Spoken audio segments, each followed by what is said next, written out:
Good evening. This is All India Radio. I am Gaura Dhawanlal and with me is Renuka with the evening news.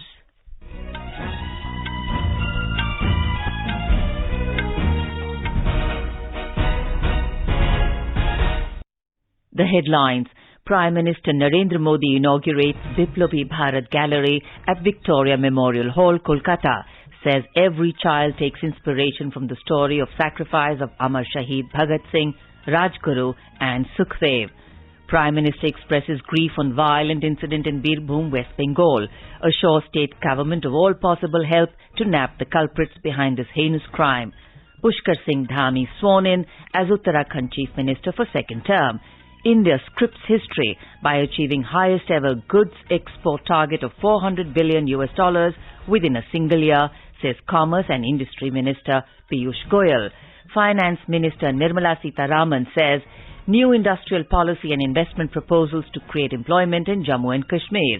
Over 50 lakh youngsters between 12 to 14 years of age receive first dose of COVID-19 vaccine in the country.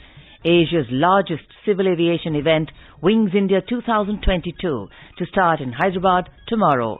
And in cricket, Ravindra Jadeja reclaims number one spot in ICC men's test rankings for all-rounders.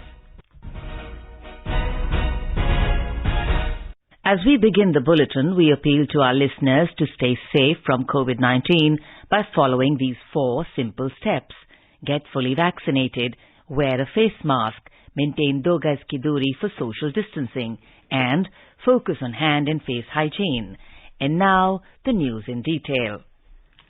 Prime Minister Narendra Modi has inaugurated the Biplobi Bharat Gallery at Victoria Memorial Hall, Kolkata, on the occasion of Shahid Divas through video conferencing.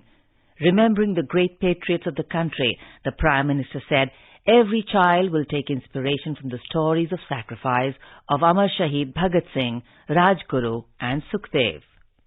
शहीद दिवस पर मैं देश के लिए अपना सर्वस्व न्योछावर करने वाले सभी वीर वीरांगनाओं को कृतज्ञ राष्ट्र की तरफ से भावांजलि अर्पित करता हूं। श्रीमद् भागवत गीता में भी कहा गया है, नैनम छिदन्ति शस्त्राणि नैनम दहति पावकः, यानी ना शस्त्र जिसे काट सकते हैं, ना अग्नि जिसे जला सकती है। देश के लिए बलिदान देने वाले ऐसे ही होते हैं, उन्हें अमृतत्व प्राप्त होता है. During his virtual address, Prime Minister Modi also expressed his sorrow and condolences for the violent incident in Birbhum, West Bengal, and hoped that the state government will punish those who commit such heinous crimes in West Bengal. The Prime Minister urged the people of Bengal to never forget the perpetrators of incidents and those who encourage such criminals. He assured the state government of extending all possible help to nab the culprits behind this heinous crime.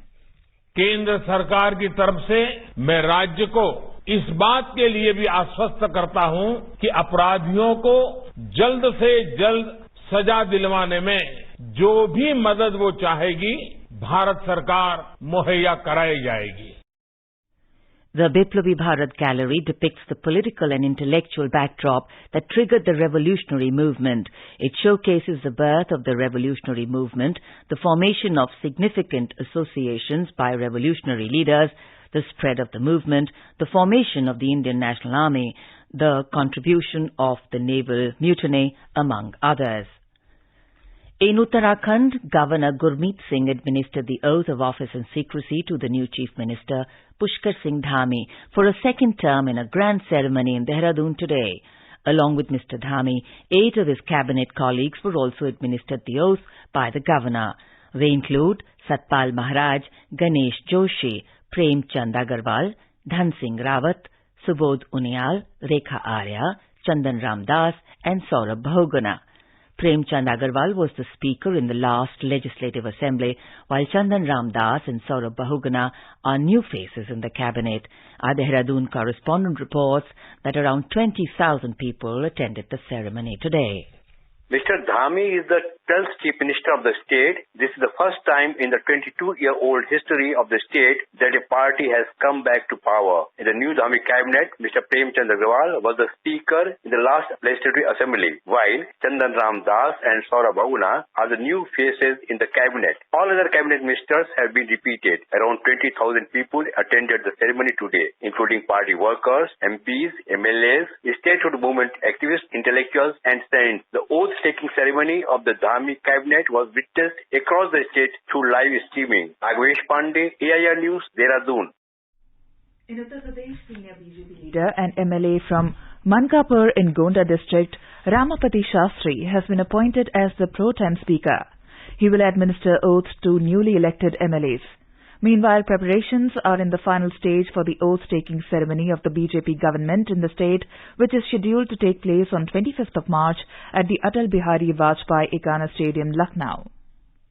President Ramnath Kovind has today said that everyone to work together to achieve a tuberculosis-free India by 2025. In his message on the eve of World Tuberculosis Day, Mr. Kovind congratulated all the TB champions who have battled the disease and are showing the way for others. World Tuberculosis Day is observed on 24th of March to raise public awareness about tuberculosis. On this day in the year 1882, Dr. Robert Koch announced the discovery of the bacteria that causes tuberculosis. It paved the way for diagnosis and cure of this disease. India has scripted history by achieving an ambitious target of $400 billion of goods exported within a single year. Addressing the media in New Delhi today, Commerce and Industry Minister Piyush Goyal said, "This is a testimony to the sheer grit, determination, self-confidence and capabilities of young entrepreneurs, exporters and the MSME sector." He said, "It is for the first time in history that India has crossed $400 billion in merchandise exports." He said, "It is an important milestone in the journey towards an Atmanirbhar Bharat." We broke every silo within the government and within government and industry, between government and industry, or between government and stakeholders like exporters, logistics providers, our missions abroad. All silos were broken. And collectively, everybody worked to a common purpose. I must thank all the banks who also made it possible to have adequate financing, to the insurance companies, to the various ambassadors or high commissioners, all the missions all over the world, who also became a part of this success story. Finance Minister Nirmala Sitharaman has said that the new industrial policy and investment proposals will create employment in Jammu and Kashmir. Replying to the discussion on the budget of the Union Territory of Jammu and Kashmir for 2022-23 in the Rajya Sabha today, Ms. Sitharaman said impediments to industrial development in Jammu and Kashmir have been removed and 250 state laws completely repealed, while 137 laws have been modified. Saying that there has been a decline in terrorism-related incidents in Jammu and Kashmir, Ms. Sitharaman said the government is creating an environment for normalcy and attracting investment in the Union Territory. There's been a 33% drop in infiltration, 51 in 2020 versus 34 in 2021. So 33% drop in infiltration, 90% decrease in ceasefire violations, 937 in 2020 versus 98 in 2021. 61% decline in terrorism-related incidents, where in 2020 we had 244, in 2021 we've had 229. The leader of the Congress in the Lok Sabha, Adhir Ranjan Chaudhary, today urged the government to reduce the prices of petrol and cooking gas. Raising the issue during Zero Hour, Mr. Chaudhary said that the common man has been hit badly due to the increase in prices of essential commodities. Virendra Singh, BJP MP from Uttar Pradesh, said that the government should introduce an agriculture policy for the benefit of farmers in the country. M. Selvaraj, MP from Tamil Nadu, urged the government to protect the interest of handloom weavers, as many of them were badly hit during the pandemic and were not getting any work from master weavers. The Minister of State in Prime Minister's office, Dr. Jitendra Singh, today informed the Lok Sabha that the government is aware of the growing challenges of cyber security breaches in nuclear facilities across the world. In a written reply, he said Indian nuclear establishments have set rigorous procedures for design, development and operation of the systems used in its installations. He said the safety and security critical systems are designed and developed in-house using custom-built hardware and software which are subjected to regulatory verification and validation, thereby making them resistant to cybersecurity threats. The parliamentary panel has recommended to the government to prepare a database of Indian nationals abroad on a regular basis for emergency situations.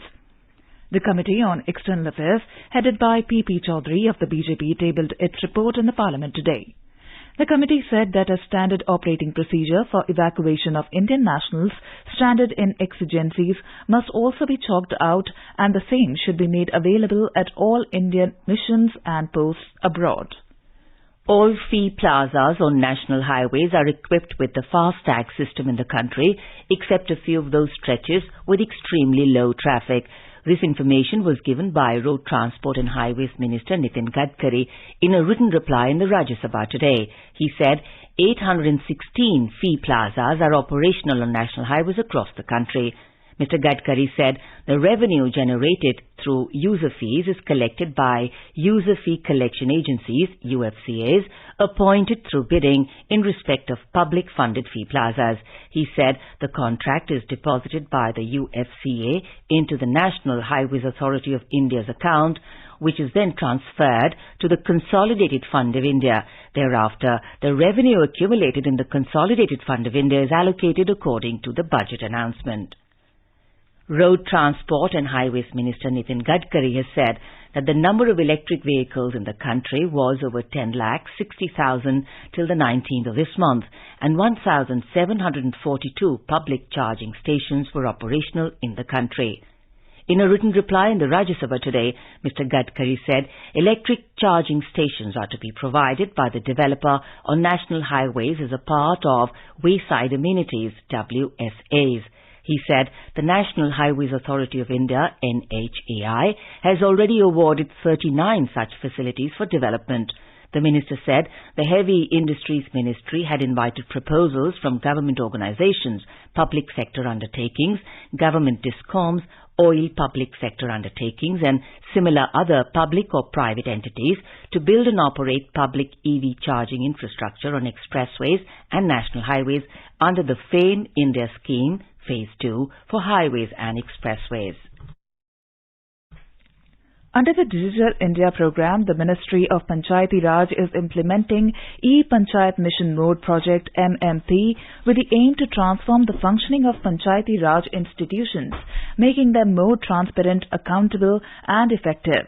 In a written reply in the Rajya Sabha today, Minister of State for Panchayati Raj, Kapil Moreshwar Patil said, the ministry has launched E-Gram Swaraj, a work-based accounting application for Panchayati Raj institutions under the E-Panchayat MMP on 24th of April 2020. He said this application encompasses all aspects of Panchayat functioning like planning or budgeting, accounting, monitoring, asset management and online payments on a single digital platform. Congress leader Sonia Gandhi today urged the government to ensure adequate nutrition for children. Mrs. Gandhi raised the issue pertaining to nutrition among children in the face of the coronavirus pandemic. She said, while the Supreme Court and the National Food Security Act have ensured the supply of uncooked essentials, it is imperative to understand that children must be provided with nutritious cooked food. Raising the matter in the Lok Sabha, Mrs. Gandhi urged the government to restart midday meals for students in the reopening government schools. She said the government must ensure that children are provided with hot and cooked food through the ICDS scheme. She added that the government must consider endowing additional allocation for facilitating meals for children.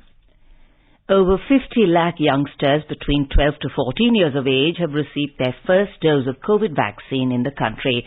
In a tweet, Union Health Minister Mansukh Mandavia described it as another feather in the cap of the world's largest vaccination drive. Meanwhile, more than 181 crore 89 lakh COVID vaccine doses have been administered in the country so far under the nationwide vaccination drive.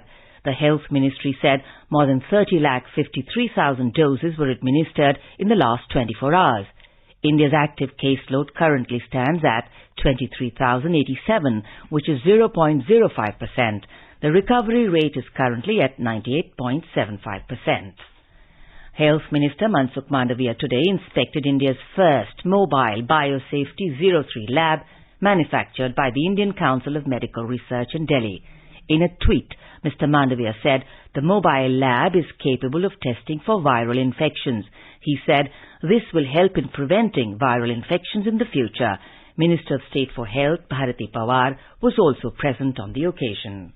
Wings India 2022, Asia's largest civil aviation event, will take off tomorrow at Begumpet Airport in Hyderabad. Coinciding with the Azadi Ka Amrit Mahotsav, the 5th edition of the biennial event will be held with the main theme India at 75, New Horizon for Aviation Industry. The 4-day show is being organized by the Ministry of Civil Aviation and FICCI and expected to provide a congenial forum catering to the rapidly changing dynamics of the sector. Focusing on new business acquisition, investments, policy formation and regional connectivity, the Wing India is expected to provide a much-desired fillip to the aviation. In Telangana, the revised and hiked retail tariff rates for electricity supply will be coming into force from 1st of next month. The Telangana State Electricity Regulatory Commission, TSERC, has given its nod to hike power tariffs in the state by 14%. The hike in charges is 40 to 50 paisa per unit for domestic consumers and 1 rupee per unit on other categories. Following the power tariff hike, an additional burden of 2,110 crore rupees will be imposed on low-tension consumers and 4,721 crore rupees on high-tension consumers. And in news just in, India's COVID vaccination coverage has crossed the 182 crore so far. More than 28 lakh vaccine doses have been administered today.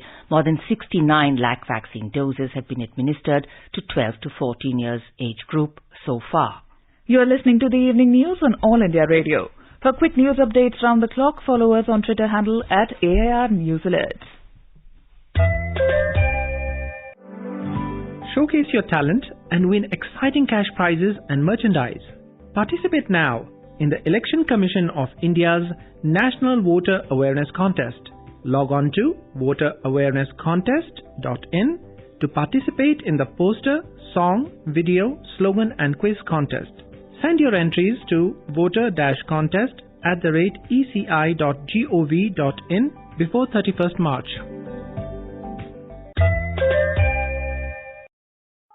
अपने business को बढ़ाने के लिए लीजिए आकाशवाणी का सहयोग और दीजिए उसे बुलंदियों के पंख।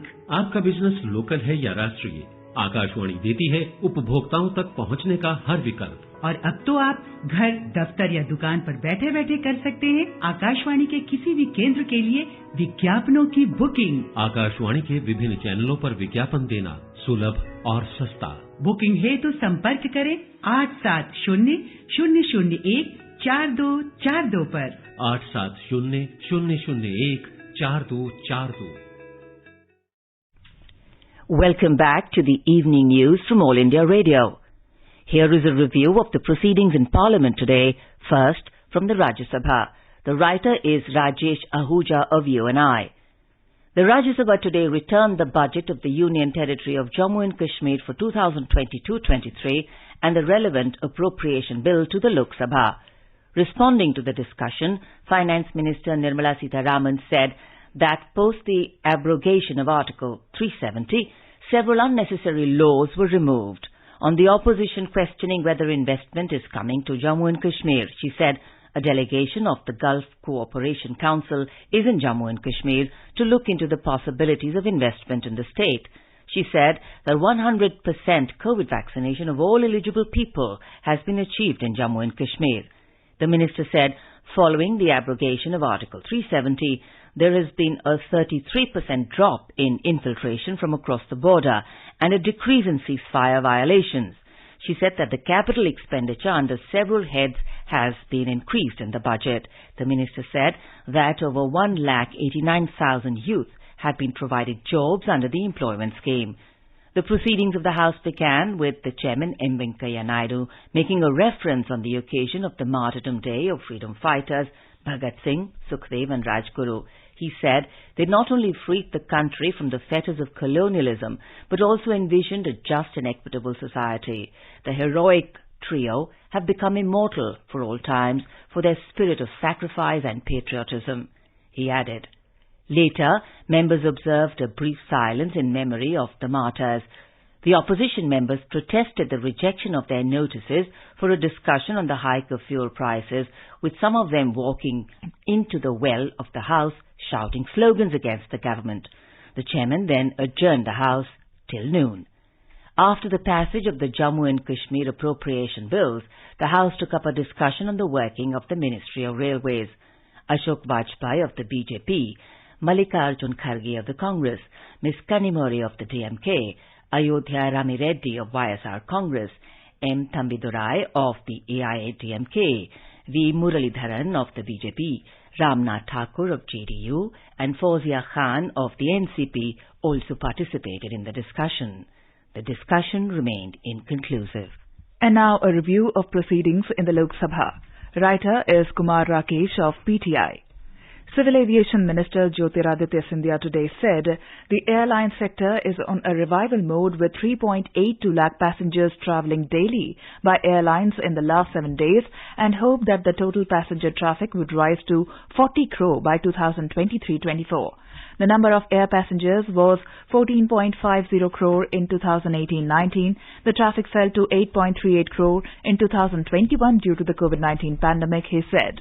Replying to the demand for grants 2022-23 for the Ministry of Civil Aviation, Scindia further said 1 lakh crore rupees of investment would be made in green and brownfield airports in the country in the next 2 to 3 years by both Airport Authority of India and the private sector. He also defended the government's move to lease out airports to private entities, saying the profitability of the Airports Authority of India will increase due to this. He said the total number of air passengers has increased. Scindia said over 90 flights were operated to evacuate Indian students from Ukraine amid the Russia-Ukraine war. Of this, Indigo operated 35 flights, Air India 14, Go First 6, Air Asia 3, SpiceJet and Air India Express 9 each for transporting Indians back home under the Operation Ganga.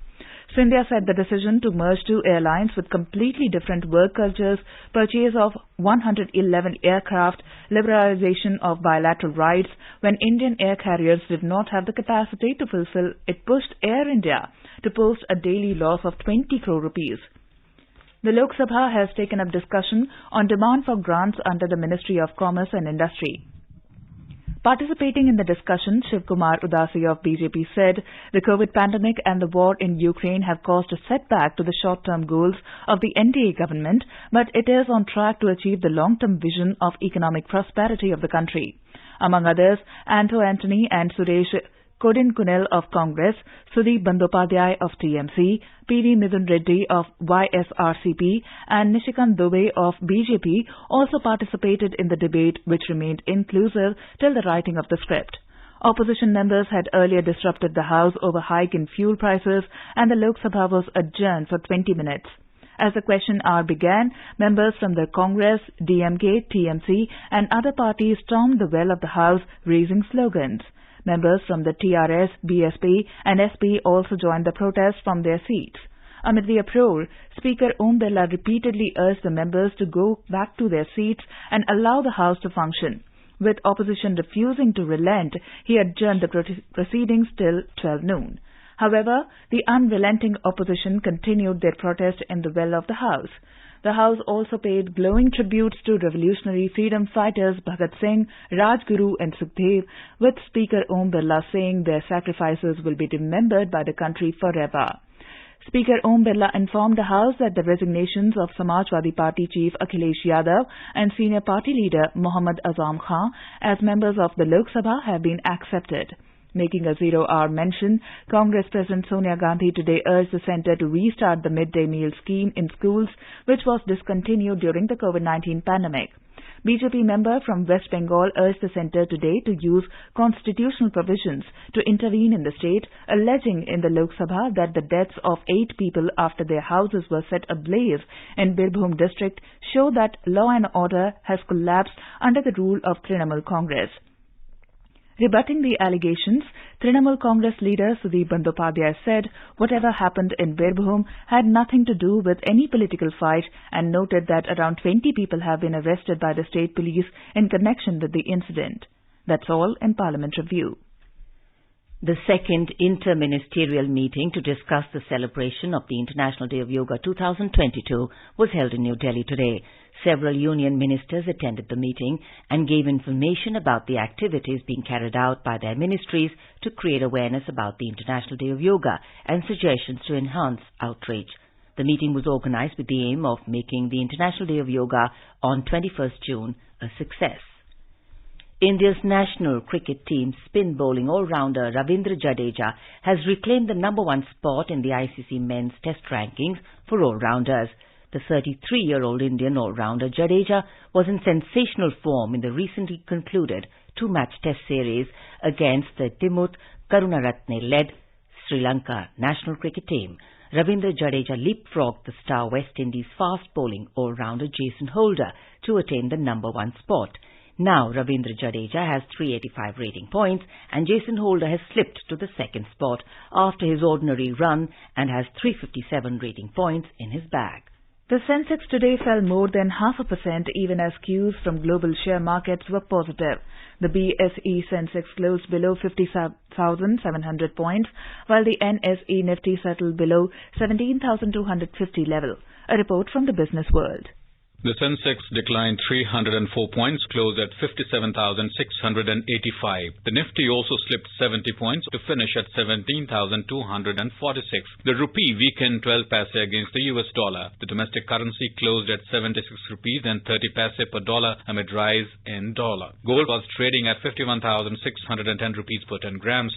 Silver prices also gained 400 rupees to 68,090 rupees per kilogram. And in the intraday trade, Brent crude was trading around $118.70 per barrel. Nishit Kumar for AIR News.